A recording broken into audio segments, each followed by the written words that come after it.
Very excited to join this seminar or a workshop by APX. Actually, it's free, but we've learned a lot.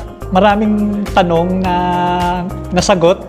Thank you sa team kasi marami ako natutunan dito sa workshop na to.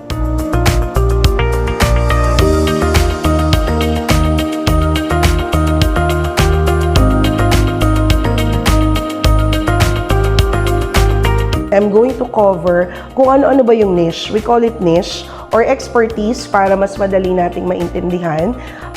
Ano-ano nga ba yon and how would you know? Kasi usually yan yung struggle talaga ng mga aspiring virtual assistants.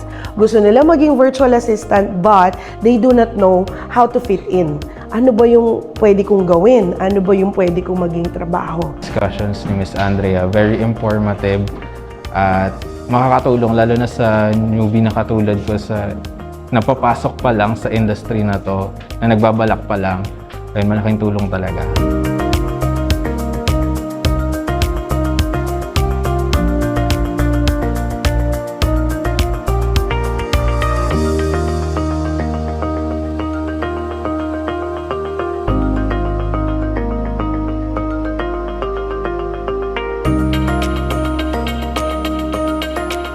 I'm a teacher in profession. I'm new to this kind of job. The things that I've learned is all about virtual assistant, how to craft a good resume, and how to ace an online interview. That's all that I've learned from this seminar workshop. Thank you.